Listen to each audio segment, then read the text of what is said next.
3 का 3 John chapter 3 verse 3 पढ़ेंगे। మరి రోజు వాక్య ధ్యానం కొరకై యోహాను సువార్త 3వ అధ్యాయం 3వ వచనం. जॉन चैप्टर 3 वर्स 3 యోహాను సువార్త 3వ అధ్యాయం 3వ వచనం. అందుకు యేసు అతనితో, ఒకడు కొత్తగా జన్మించితేనే గాని అతడు దేవుని రాజ్యమును చూడలేడని నీతో నిశ్చయముగా చెప్పుచున్నాను. आइए हम प्रार्थना करेंगे। ప్రార్థన చేసుకుందాం. प्यारे प्रभु तेरे वचन के लिए धन्यवाद हो। ప్రియమైన ప్రభువా నీ వాక్యం కొరకై వందనాలు. तेरा वचन समझने के लिए हमको मन दे। నీ వాక్యాన్ని అర్థం చేసుకోవడం కొరకు మాకు మనస్సునివ్వండి. वचन समझने के लिए समझने में रुकावट डालने वाला सारे शक्तियों को यीशु मसीह के नाम से मैं आज्ञा देकर दूर कर देता हूँ। వాక్యాన్ని వినకుండా ఆటంకపరిచిన సమస్త అంధకార శక్తులకు నేను యేసు నామములో ఆజ్ఞాపిస్తున్న దూరం వెళ్ళిపోవును గాక అని. प्रभु तेरा नाम आज हमारे बीच में ऊंचा किया जाए। ప్రభువా ఈ నామాన్ని మా మధ్యలో ఈ దినమును పైకెత్తాలి. यीशु के नाम से मांगते हैं, యేసు నామములో అడుగుచున్నాము. आमीन ఆమేన్. इधर में लिखा है दोबारा जन्म नहीं लेने से परमेश्वर के राज्य को देख नहीं सकता है। ఇక్కడ రాయబడి ఉంది క్రొత్తగా జన్మించితేనే గాని పరలోక రాజ్యాన్ని చూడనేరడని. परमेश्वर के राज्य को देखना, దేవుని రాజ్యమును చూడాలి. दूसरा उसका यूहन्ना 3 का 4 और 5 जॉन चैप्टर 3 वर्स 4 and 5 యోహాను సువార్త 3వ అధ్యాయము 4, 5 వచనాలు చదవండి. అందుకు నికోదేము, ముసలివాడైన మనుషుడు ఎలాగూ జన్మింపగలడు? రెండవ మారు తల్లి గర్భమందు ప్రవేశించి జన్మింపగలడా అని ఆయనను అడగగా యేసు ఇట్లనెను, ఒకడు నీటి మూలముగాను ఆత్మ మూలముగాను జన్మించితేనే గాని దేవుని రాజ్యంలో ప్రవేశింపలేడని నీతో నిశ్చయముగా చెప్పుచున్నాను. इधर में दूसरा स्टेप है। ఇక్కడ రెండవ స్టెప్ ఉంది. पानी से और आत्मा से जन्म नहीं लिया तो परमेश्वर के राज्य में प्रवेश नहीं करेगा। మరి నీటి ద్వారా ఆత్మ మూలముగా జన్మించినట్లయితే దేవుని రాజ్యంలో ప్రవేశించ నేరము. और गलाती 5 का 19 से 21 तक गैलेशियंस 5:19 to 21 మరి గలతీయులకు రాసిన పత్రిక 5వ అధ్యాయము 19, 21 వచనాలు. गैलेशियंस 5:19 to 21 మరి గలతీయులకు రాసిన పత్రిక 5వ అధ్యాయము 19 to 21 19 నుండి 21 వచనాలు. శరీర కార్యములు స్పష్టమయ్యున్నవి. అవేవనగా జారత్వము, అపవిత్రత, కాముకత్వము, విగ్రహారాధన, అభిచారము, ద్వేషములు, కలహము, మత్సరములు, క్రోధములు, కక్షలు, భేదములు, విమతములు, అసూయలు, మత్తతలు, అల్లరితో కూడిన ఆటపాటలు మొదలైనవి. వీటిని గూర్చి నేను మునుపు చెప్పిన ప్రకారము ఇట్టి వాటిని చేయువారు దేవుని రాజ్యమును స్వతంత్రించుకొనరని మీతో స్పష్టంగా చెప్పుచున్నాను. इधर में लिखा है परमेश्वर का राज्य का वारिस बनना, स्वतंत्र। ఇక్కడ రాయబడి ఉంది దేవుని రాజ్యాన్ని స్వతంత్రించుకోవాలి. 3 हालत है। మరి మూడు విధాలుగా ఉంది. एक है परमेश्वर के राज्य को देखना, ఒకటేమో దేవుని రాజ్యాన్ని చూడాలి. दूसरा परमेश्वर का राज्य में प्रवेश करना, రెండవది దేవుని రాజ్యములో ప్రవేశించాలి. तीसरा परमेश्वर का राज्य को अपना बनाना। మరి మూడవ దేవుని రాజ్యమును స్వతంత్రించుకోవాలి, अपना बनाना, స్వంతం చేసుకోవాలి. 3 बात। మరి మూడు విషయాలు ఉన్నాయి. सब बोलिएगा परमेश्वर के राज्य को देखना। అందరూ చెప్పండి, పరలోక రాజ్యాన్ని చూడాలి. नंबर 2 परमेश्वर के राज्य में प्रवेश करना। రెండవది దేవుని రాజ్యములో ప్రవేశించాలి. तीसरा परमेश्वर के राज्य को अपना बनाना। మరి మూడవ దేవుని రాజ్యాన్ని సొంతం చేసుకోవాలి. 3 बात बोलिए, आप सब बोलना, आप बोलना, एक एक बोलो तीनों। మూడు విషయాలు మనం అందరం చెప్పాలి. మీరు అందరూ నాతో కూడా చెప్పండి. మొట్టమొదటి దేవుని రాజ్యాన్ని చూడాలి. గట్టిగా గట్టిగా గట్టిగా చెప్పండి. దేవుని రాజ్యమును చూడాలి, దేవుని రాజ్యములో ప్రవేశించాలి, దేవుని రాజ్యమును స్వంతం చేసుకోవాలి. ये तीनों 3 हालत है। మరి ఈ మూడు విధాలుగా ఉన్నాయి. अभी मैं इधर में उस मकान में ऊपर का कमरे में रहता हूं। నేను ఇక్కడ ఆ ఇంటిలో పై భాగంలో ఉంటున్నాను. आपको हैदराबाद से मालूम हो गया एम शामुएल उधर गनपुर में इस मकान में रहता है। మీకు హైదరాబాదులోనే అర్థమైపోయింది ఏం సామ్యుల్ గారు గన్పూర్లో ఆ ఇంట్లో ఉంటున్నాడని. तो आप ढूंढ ढूंढ कर आ रहा है, మీరు అక్కడి నుంచి వెతుకుతూ వస్తున్నారు. रेलवे स्टेशन में उतर गया, రైల్వే స్టేషన్ లో దిగినారు. उधर से चलकर इधर आ गया, మరి అక్కడ నడుచుకుంటూ ఇక్కడికి వచ్చేసినారు. घर के बाहर आ गया तो मालूम हो गया इस घर में रहता है। మరి ఇంటి ముందుకు వచ్చేసిన సమయంలో అర్థమవుతుంది ఈ ఇంట్లో ఉంటున్నాడు అని. तब आपको एक तसली आता है, అప్పుడు మీకు ఒక నెమ్మది వచ్చేస్తుంది. हैदराबाद से ढूंढते आ रहा है, మీరు హైదరాబాద్ నుండి వెతుకుతూ వస్తున్నారు. कानपुर में स्टेशन में उतरने के बाद भी ढूंढते आया, మరి గన్పూర్ స్టేషన్ లో దిగిన తర్వాత కూడా వెతుకుతూ వస్తున్నారు. और चलते चलते इधर आया, घर को देख लिया तो दिल में एक तसली आया। మీరు నడుచుకుంటూ ఎప్పుడైతే ఇంటి ముందుకు వచ్చేసినారో అప్పుడు ఒక ధైర్యం వచ్చేసింది, एक तसली। ఒక నెమ్మది వచ్చేసింది. हाँ, उसके बाद उधर गेट से ऊपर चढ़कर उसके अंदर आ गया। దాని తర్వాత ఆ గేట్ లోకి వెళ్ళి పైకి ఎక్కి లోపలికి వచ్చేసినారు.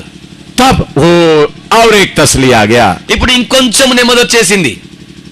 पहले देखते समय में थोड़ा तसली आया, ఫస్ట్ చూస్తున్నాడు కొంచెం నెమ్మది వచ్చేసింది. और अंदर आ गया तो थोड़ा और उधर कुर्सी देखा, बिस्तरा देखा, थोड़ा तसली और बढ़ गया। ఆ తర్వాత లోపలికి వచ్చిన తర్వాత కుర్చీలను చూసినారు, అక్కడ బిస్తరవని చూసినారు, అప్పుడు ఇంకొంచెం నెమ్మది వచ్చేసింది. देखना भी फ्री में था, మరి చూడడము కూడా అది ఫ్రీగానే ఉంది, ఉచితంగానే ఉంది. प्रवेश करना भी फ्री में था, మరి ప్రవేశించడం కూడా ఉచితముగానే ఉంది. लेकिन आपको मन लगे ये मकान मैं अपना बनाऊं, ఒకవేళ మీ మనసులో ఇలా రావచ్చు, ఈ గృహాన్ని నా సొంతం చేసుకుంటానని. तब आपको क्या करना पड़ेगा? అప్పుడు మీరేం చేయవలసి వస్తుంది? वो मकान मालिक 5 लाख रुपया मांगा तो 5 लाख रुपया देना पड़ेगा। మరి ఆ ఇంటి యజమాని 5 లక్షల రూపాయలు కనుక అడిగినట్లయితే 5 లక్షలు ఇవ్వాల్సిందే. देखना फ्री में, చూడడం మాత్రం ఉచితంగా ఉంది, प्रवेश करना फ्री में, ప్రవేశించడం కూడా ఉచితంగానే ఉంది. उसको अपना बनाना है तो 5 लाख रुपया गिनकर देना पड़ेगा। దాన్ని మీ సొంతం చేసుకోవాలనుకుంటే మాత్రము 5 లక్షల రూపాయలు లెక్క పెట్టి ఇవ్వాలి. इसी मुताबिक परमेश्वर का राज्य देखना बड़ी बात नहीं है, ఇదే విధంగా దేవుని రాజ్యం చూడడం పెద్ద సమస్య కాదు. और परमेश्वर के राज्य में प्रवेश करना भी इतना कठिन नहीं है। మరి దేవుని రాజ్యంలో ప్రవేశించడం కూడా ఇంత కఠినమైనది కాదు. लेकिन परमेश्वर के राज्य को स्वयं अपना बनाना तो बहुत कठिन है। మరి దేవుని రాజ్యంను సొంతం చేసుకోవడం చాలా కష్టమై ఉంది. इधर में लिखा है जो शरीर की इच्छाओं के ऊपर पूरा जय पाता है वो ही परमेश्वर का राज्य को अपना कर सकता है। ఇక రాయబడి ఉంది, ఎవరైతే శరీర కోరికల జయాన్ని పొందుతారో వారే దేవుని రాజ్యాన్ని సొంతం చేసుకుంటారు అని. इस शरीर की इच्छा, दुनिया की इच्छा के ऊपर जय पाया है वो ही परमेश्वर का राज्य को अपना बना सकता है। ఎవరైతే ఈ లోక సంబంధమైనటువంటి కోరికలను, శరీర సంబంధమైన కోరికలను జయిస్తారో వారు మాత్రమే దేవుని రాజ్యాన్ని సొంతం చేసుకుంటారు. इसके साथ मैं आपको 1-2 बात बताना चाहता हूँ। దీంతో పాటు మీకు ఇంకో 2 విషయాలు చెప్పదలుచుకున్నాను. इस मिलाप वाले तंबू में ये वेदी रखा है, ఈ ప్రత్యక్ష గుడారములో ఇక్కడ బలిపీఠం పెట్టబడి ఉంది. ये वेदी परमेश्वर का राज्य को देखने का हालत को बताता है। ఈ బలిపీఠం అనేది దేవుని రాజ్యమును చూసే పరిస్థితిని చూపిస్తుంది. और उसके बाद और भी रखा है, ఆ తర్వాత గంగాళం పెట్టబడి ఉంది. ये पवित्र आत्मा के द्वारा बपतिस्मा, पानी का बपतिस्मा को बताता है। ఇది పరిశుద్ధాత్మ ద్వారా బాప్తిజము లేదా నీటి ద్వారా బాప్తిజము చూపిస్తూ ఉంది. तो ये पानी का, ये उद्धार पाने का हालत बताता है। ఇదేమో రక్షణ పొందే పరిస్థితిని చూపిస్తూ ఉంది. ये और भी पानी में बपतिस्मा लेना, पवित्र आत्मा का बपतिस्मा लेना होता है। మరి ఇది నీటి బాప్తిజము మరియు పరిశుద్ధాత్మ బాప్తిజం కూడా చూపిస్తుంది. और उसके बाद परमेश्वर का राज्य मिलाप वाले तंबू के अंदर का पवित्र स्थान, మరి దాని తర్వాత దేవుని రాజ్యము ఈ ప్రత్యక్ష గుడారం లోపల ఉన్నటువంటి పవిత్ర స్థలము. असली में कलीसिया इधर रहता है, మరి నిజంగానైతే ఆ సంఘం అనేది ఇక్కడ పరిశుద్ధ స్థలములో ఉంటుంది. लेकिन आजकल क्या होता है, మరి ఈ దినాల్లో ఏం జరుగుతుందంటే बहुत चंगाई सभा चलाने वाला आता है। మరి చాలా మంది స్వస్థ సభలు నడిపించే వాళ్ళు వస్తున్నారు. उस चंगाई सभा में कौन कौन आता है? మరి ఈ స్వస్థ సభల్లోకి ఎవరెవరు వస్తున్నారు? रोमन कैथोलिक भी आता है, రోమన్ క్యాథలిక్ వారు వస్తున్నారు, बैप्टिस्ट भी आता है, బాప్టిస్ట్ వాళ్ళు కూడా వస్తున్నారు, मेथोडिस्ट भी आता है। మెథోడిస్ట్ వాళ్ళు వస్తున్నారు. जो लोगों को उद्धार का प्रचार नहीं है वो आता है, మరి ఎవరైతే రక్షణ అనేటువంటి ఆ ప్రసంగాలు లేవో వారంతా వచ్చేస్తున్నారు. जिसके अंदर उद्धार का कोई विषय है ही नहीं वो लोग आ जाते हैं। बैठो, ఎవరి లోపలైతే రక్షణ గురించిన విషయాలు ఏవీ లేవో వారంతా వచ్చేస్తున్నారు. उन लोग भी आ जाता है, వాళ్ళు కూడా వచ్చేస్తున్నారు, बैप्टिस्ट भी आ जाता है, బ్యాప్టిస్ట్ వాళ్ళు వస్తున్నారు, पेंटिकोस्टल लोग भी आ जाता है। పెంతెకోస్తు వారు కూడా వస్తున్నారు. जो लोगों के अंदर उद्धार का बात नहीं है वो मिलाप वाले तंबू के बाहर है। ఎవరి లోపలైతే రక్షణ గురించిన విషయం లేదో వారందరూ కూడా ఈ ప్రత్యక్ష గుడారం బయట ఉన్నారు. तो कुछ लोग अभी मिलाप ये बड़ा मीटिंग चलाते समय में इधर में रहने वाला, इधर में रहने वाला, इधर में रहने वाला सबको बाहर ले जाता है। మరి ఈ స్వస్థత సభలు నడిపిస్తున్న సమయం లోపల బలిపీఠం దగ్గర ఉన్న వారిని, గంగాళము దగ్గర ఉన్న వారిని, పరిశుద్ధ స్థలములో ఉన్న వారిని అందరిని బయటికి తీసుకొని వెళ్తున్నారు. समझ में आया? అర్థమైందా? आपने देखा होगा हीलिंग मीटिंग में स्टेज में कौन कौन बैठता है? మీరు చూసి ఉంటారు స్వస్థ సభలో ఈ స్టేజ్ మీద ఎవరెవరు కూర్చొని ఉంటారు. कमिश्नर बैठता है, కమిషనర్ కూర్చొని ఉంటారు, मिनिस्टर बैठता है, మరి మంత్రి గారు కూర్చొని ఉంటారు, हर लीडर्स बैठा हुआ है। అందరూ నాయకులు కూర్చొని ఉంటారు. वो कोई भी इस मंदिर में कौन आ सकता है? మరి మందిరంలోకి ఎవరు వస్తారు? उद्धार पाए हुए लोग ही इस मंदिर के आंगन में प्रवेश कर सकता है। రక్షణ పొందిన వారు మాత్రమే ఈ మందిరం లోపలికి వచ్చేస్తారు. ये हीलिंग मीटिंग किधर चल रहा है? మరి ఈ స్వస్థ సభ ఎక్కడ జరుగుతూ ఉంది? इस पवित्र स्थान में नहीं चल रहा ఈ है, పరిశుద్ధ స్థలంలో నడవడం లేదండి, बाहर चल रहा है। అది బయట నడుస్తూ ఉంది. तो उधर में सब लोग इकट्ठा आता है, అక్కడ అందరూ కూడా ఒక గుంపుగా వస్తున్నారు కలిసి. इसलिए इधर में उद्धार पाए हुए लोग भी उधर जाता है దాని కొరకై ఈ రక్షణ పొందిన వారు కూడా అక్కడికి వెళ్తున్నారు. और उद्धार पाकर पानी का बपतिस्मा पवित्र आत्मा पाए हुए लोग भी उधर जाता है। మరి రక్షణ పొంది నీటి బాప్తిజమును పరిశుద్ధ బాప్తిజం పొందిన వారు కూడా అక్కడికి వెళ్తున్నారు. कलीसिया का लोग भी उधर जाता है। మరి సంఘములో ఉన్నవారు అక్కడికి వెళ్తున్నారు. कोई उपदेश नहीं है, ఏ ఉపదేశము లేదు. ये शैतान का बहुत बड़ा चालाकी है। ఇది సాతాను యొక్క చాలా కుయుక్తి అయి ఉంది. पेंटिकोस्टल पास्टर क्या सोचते हैं? పెంతెకోస్తు పాస్టర్ గారు ఏం ఆలోచిస్తున్నారు? ओ मुझे मिनिस्टर के साथ बैठने का मौका मिल गया तो सियोन में चले गया है। ఓ నేను గనుక మంత్రి గారి పక్కన కూర్చునే అవకాశం దొరికినట్లయితే పరలో సియోన్లోకి వెళ్తాను అని. सियोन का खुशी आता है। మరి సియోను సంతోషం వస్తుంది. ओ मेरे साथ कौन बैठा था? మరి నాతో ఎవరు కూర్చొని ఉన్నారు? कमिश्नर बैठा था। కమిషనర్ గారు కూర్చొని ఉన్నారు. मेरे प्यारों, कलीसिया को उपदेश से बाहर ले जाने के लिए ये प्रोग्राम होता है। ఓ నా ప్రియులారా, సంఘమును ఉపదేశములోని బయటికి తీసుకుని వెళ్ళడం కొరకే ఇలాంటి కార్యక్రమాలు జరుగుతూ ఉన్నాయి. दूसरा यूहन्ना 9 और 10 पढ़िएगा, రెండవ యోహాను రాసిన రెండవ పత్రిక 9 and 10। 9-10 వచనాలు చదవండి. सेकंड जॉन 9 and 10, दूसरा यूहन्ना 9 और 10। మరి రెండవ యోహాను పత్రిక 9-10 వచనాలు చదవండి. हाँ, యోహాను రాసిన రెండవ పత్రిక 9-10 వచనాలు. క్రీస్తు బోధయందు నిలిచి ఉండక దానిని విడిచి ముందునకు సాగు ప్రతివాడును దేవుని అంగీకరింపని వాడు. ఆ బోధయందు నిలిచియుండువాడు తండ్రిని కుమారుని అంగీకరించువాడు. ఎవడైనను ఈ బోధను తేక మీ యొద్దకు వచ్చిన ఎడల వానిని మీ ఇంట చేర్చుకొనవద్దు, శుభమని వానితో చెప్పనవద్దు. శుభమని వానితో చెప్పువాడు వాని దుష్టక్రియల్లో పాలివాడగును. और एक सारी क्लियर अप। మరి ఇంకొక మారు దీన్ని క్లుప్తంగా చదవండి. క్రీస్తు బోధయందు నిలిచి ఉండక దానిని విడిచి ముందునకు సాగు ప్రతివాడును దేవుని అంగీకరింపని వాడు. ఆ బోధయందు నిలిచియుండువాడు తండ్రిని కుమారుని అంగీకరించువాడు. ఎవడైనను ఈ బోధను తేక మీ యొద్దకు వచ్చిన ఎడల వానిని మీ ఇంట చేర్చుకొనవద్దు, శుభమని వానితో చెప్పను వద్దు. శుభమని వానితో చెప్పువాడు వాని దుష్టక్రియలలో పాలివాడగును. इधर में लिखा है उपदेश में खड़ा होने वालों को पिता पुत्र पवित्र आत्मा है। మరి ఇక్కడ రాయబడి ఉంది ఉపదేశములో నిలబడుకున్న వారు మాత్రమే తండ్రి కుమార పరిశుద్ధాత్మలో ఉన్నారు. जो उपदेश को तोड़कर चले जाता है ఎవరైతే ఉపదేశమును మరి చీల్చుకొని బయటికి వెళ్తారో उनको पिता भी नहीं पुत्र भी नहीं। ఆయనకు తండ్రి లేడు, కుమారుడు కూడా లేడు.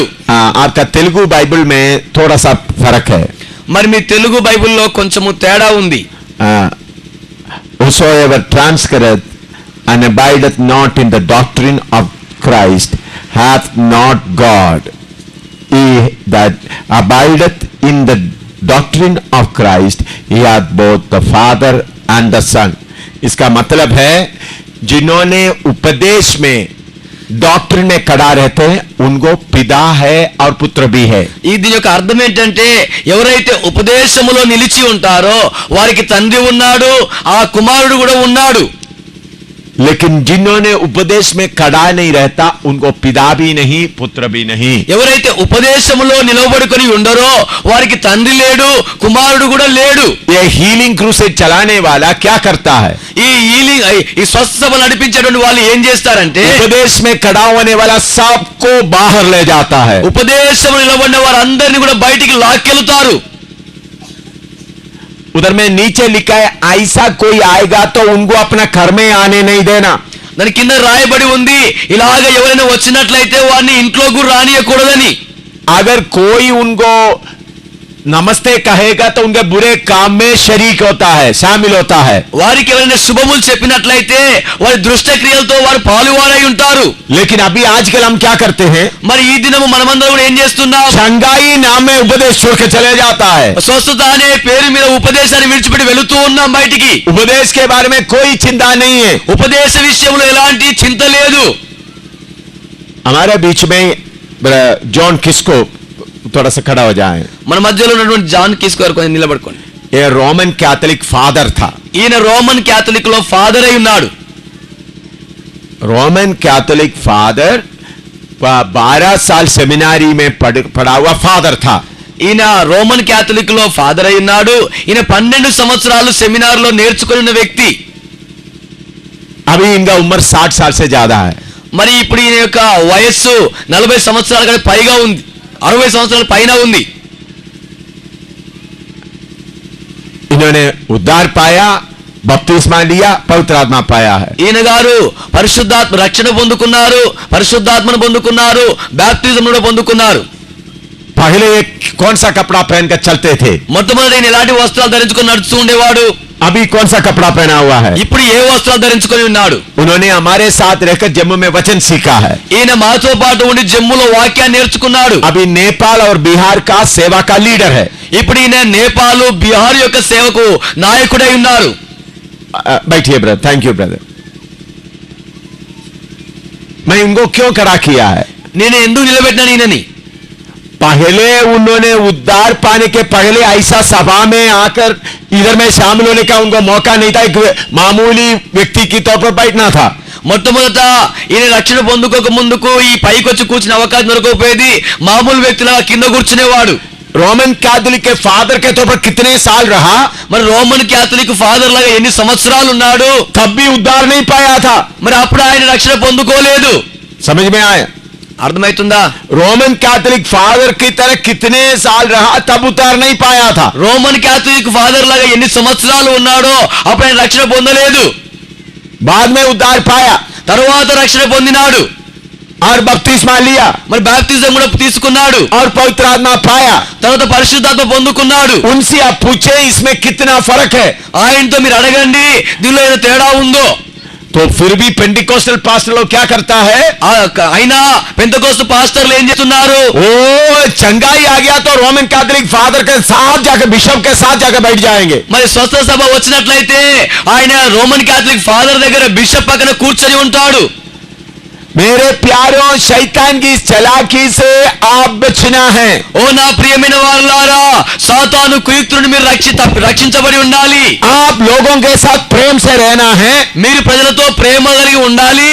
बाहर के सब लोगों से प्रेम से रहना है. మరి బయటి ప్రజలందరితో మీరు ప్రేమ కలిగి ఉండాలి. आपका स्थान पवित्र स्थान में है. మరి మీ స్థానం మాత్రం పరిశుద్ధ స్థలములో ఉంది. आप पवित्र स्थान को कभी नहीं छोड़ना.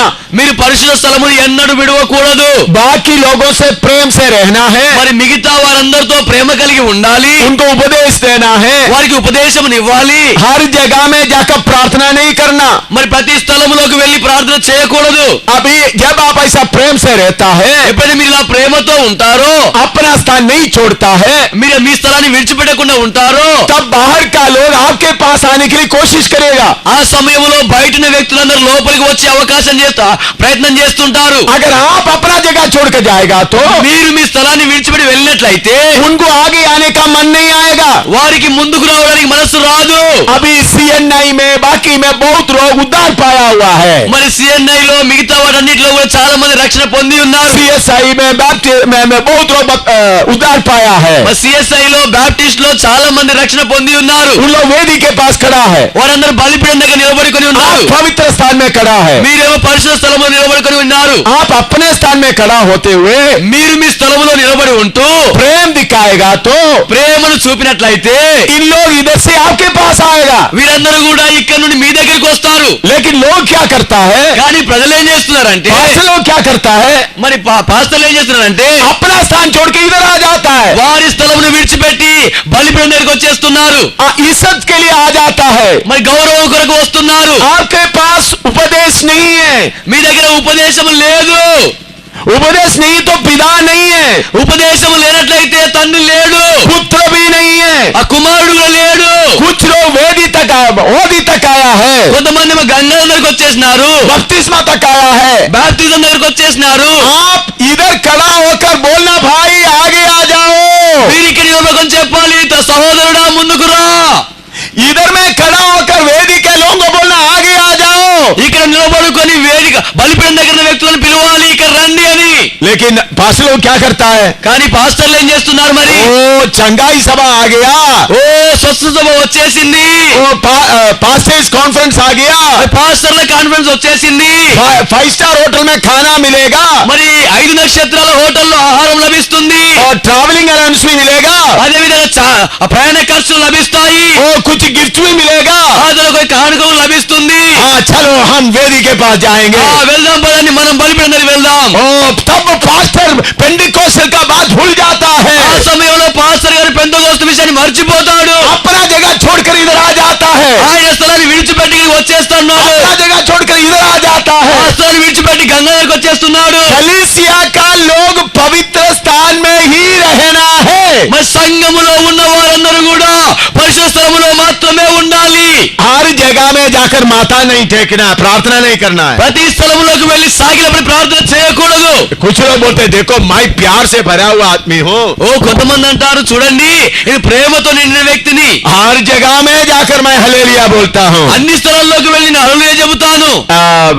व्यवस्था विवरण ద్వితీయోపదేశ కాండము ड्यूट्रोनॉमी 12 का 13 पढ़िए. 12:13. మరి 12-13 వచనాలు చదవండి. ड्यूट्रोनॉमी 12:13. ద్వితీయోపదేశ కాండము 12వ అధ్యాయము 13వ వచనం. हाँ నీవు చూచిన ప్రతి స్థలమున నీ దహన బలులు అర్పింపకూడదు సుమి. యెహోవా నీ గోత్రములో ఒకదాని యందు ఏర్పరచుకుని స్థలముననే నీ దహన బలులు అర్పించి నేను మీకు ఆజ్ఞాపించుతున్న సమస్తమును అక్కడనే జరిగింపవలను. और एक बार से 13 and 14. మరి 13-14 వచనాలు మరి ఒకసారి చదవండి. నువ్వు చూచిన ప్రతి స్థలమున నీ దహన బలులను అర్పింపకూడదు సుమి. యెహోవా నీ గోత్రములో ఒకదాని యందు ఏర్పరచుకొను స్థలమును నీ దహన బలులను అర్పించి నేను నీకు ఆజ్ఞాపించు స్థలమును అక్కడనే జరిగింపవలను. हाँ इधर में लिखा है जिस जगह तुमको देखने में आता है उधर में जाकर बलि नहीं चढ़ाना है. ఇక్కడ రాయబడి ఉంది, నువ్వు చూసిన ప్రతి స్థలమునకు వెళ్ళి అక్కడ బలులు అర్పించకూడదు అని. इसका मतलब क्या है? దీని యొక్క అర్థం ఏమిటి? हर जगह में जाकर हालेलुया नहीं बोलना. మరి ప్రతి స్థలములోకి వెళ్ళి హల్లెలూయా చెప్పకూడదు. हर जगह में जाकर ताली बजाकर गीत नहीं गाना. మరి అన్ని స్థలాల్లోకి వెళ్ళి చప్పట్లు కొడుతూ పాటలు పాడకూడదు. ओ चंगाई सभा आ गया. ఓ స్వస్థ సభ వచ్చేసింది, उपदेश के बारे में चिंता नहीं. మరి ఉపదేశం గురించి చింత లేదు. एक लंगड़ा चल गया. ఒక కుంటివాడు నడిచినాడు. ओ हालेलुया बड़ा काम हो गया. ఓ హల్లెలూయా పెద్ద కార్యము జరిగింది. ये सब शैतान की चालाकी है. ఇదంతా కూడా సాతాను యొక్క యుక్తి అయి ఉంది. इसलिए मेरे प्यारों हर जगह में हालेलुया नहीं बोलना है. అందుకొరకే నా ప్రియులారా ప్రతి స్థలములో హల్లెలూయా చెప్పకూడదు. इस्राएल में कानून था अगर कोई दूसरा जगह में वेदी बनाया उसको खत्म करना. ఇశ్రాయేలు యొక్క ధర్మశాస్త్రం ఇలా రాయబడి ఉంది, ఎవరైనా ఒకవేళ వేరొక స్థలంలో బలిపీఠం కట్టినట్లయితే వారిని చంపాలి. इस्राएल में दान और मनसे मिलकर एक वेदी बनाने का प्लान बनाया. ఇశ్రాయేలులో దాను మనషే ఇరువురు కలిసి ఒక బలిపీఠం కట్టే ప్రయత్నం చేసినారు. तब सारे इस्राएल उनके खिलाफ लड़ाई लड़ने के लिए आया. ఆ సమయంలో ఇశ్రాయేలీయులందరూ వారికి విరోధంగా యుద్ధం చేయడానికి వచ్చినారు. बहुत तेरे लोगों को मार डाल दिया. చాలా మందిని చంపేసినారు. कारण क्या है? కారణం ఏమిటి? इस्राएल को एक ही जगह में वेदी है. ఇశ్రాయేలుకు ఒకే స్థలంలో బలిపీఠం ఉంది. इन लोगों ने अपना जगह में बनाना शुरू किया. వీరు వారి స్థలంలో కట్టడం ఆరంభించినారు. तलवार में कितने लोग मारे गए? మరి కత్తితో ఎంతమంది చంపినారు? आजकल हमारे बीच में क्या है? మరి ఈ రోజు మన మధ్యలో ఏముంది? जगह किधर मिलेंगे हल्लेलुया बोलेंगे. స్థలం ఎక్కడ దొరుకుతాడు హల్లెలూయా చెప్పేస్తూనే ఉంటారు. अच्छा भोजन मिलेगा तो हल्लेलुया बोलेंगे. మంచి భోజనం దొరికితే హల్లెలూయా చెప్పేస్తారు. आपको मालूम है एसाव क्या किया है? మీకు తెలుసు ఏశావు ఏం చేసినాడో? एक टाइम का भोजन के लिए अपना परोठा का स्थान दे दिया है. మరి ఒక పూట భోజనం కొరకై తన జ్యేష్ఠత్వాన్ని వదులుకున్నాడు. इसी तरह कितने पास्टर लोग अपना हक को खो दिया है. మరి ఎంతమంది పాస్టర్లు తమ హక్కును విడిచిపెట్టినారు, త్యజించినారు. थोड़ा सा फायदा के लिए, కొంచెం ప్రయోజనం కొరకు, थोड़ा नाम के लिए. కొంచెం పేరు కొరకు. मेरे प्यारो, मैं आपको प्रेम से बताता हूं, अपना स्थान में अंत तक खड़ा रहे. ఓ నా ప్రియులారా, ఇది ప్రేమతో మీకు చెబుతున్నాను, మీ స్థానములో మీరు అంతం వరకు నిలబడుకొని ఉండండి. बाकी लोगों को मालूम होने तो ये लोग हर जगह में आने वाला लोग नहीं है. మిగతా వారికి అర్థం కానివ్వండి, వీరు ప్రతి స్థలంలోకి వచ్చేవారు కాదని. जम्मू में हमारा कलीसिया है. జమ్ములో మన సంఘము ఉంది. नया नया विश्वासी बहुत है. మరి కొత్త విశ్వాసులు చాలా మంది ఉన్నారు. प्रभु ने एक सेवा बहुत बढ़ाया है. దేవుడు సేవను చాలా విస్తరింపజేసినాడు. जम्मू में कितने बड़े बड़े चंगाई सेवा करने वाला आया. మరి జమ్ములోకి ఎంత మంది మరి స్వస్థత సేవ నడిపించేవారు వచ్చినారు. हमारे एक विश्वासी भी नहीं जाता है. మా విశ్వాసులు ఒక్కరు కూడా వెళ్ళరు. पास्टर लोग कोई नहीं जाते, एक विश्वासी भी नहीं जाता है. హాస్టల్ ఎవరు వెళ్ళరు, ఒక విశ్వాసి కూడా వెళ్ళడు. उनको मालूम है दूसरे यीशु का काम है. వారికి తెలుసు ఇది మరి ఒక యేసు పని అయి ఉందని. इसलिए सेवक लोग अपना कलीसिया में दूसरा यीशु का शिक्षा अच्छी तरह दे. మరి దాని కొరకై సంఘములో పాస్టర్లైన వారు మరి ఒక యేసు గురించి చక్కగా బోధించండి. पहले आप ठीक हो जाए. మొదట మీరు సరిగాండి. आप हर जगह में जाकर घुटना टेकने का काम बंद करो. మీరు ప్రతి స్థలములోకి వెళ్ళి మోకాలునే ఆ పండిక कभी नहीं करना. ఎప్పుడు చేయకూడదు. दूसरों ने जिधर में सही उपदेश नहीं है, ऐसा जगह में प्रचार सुनने के लिए कभी नहीं जाना. ఎక్కడ సరైన ఉపదేశం ఉండదో ఆ స్థలములో ఉన్న వాక్యం వినడానికి ఎప్పుడు వెళ్ళకూడదు. अगर कहीं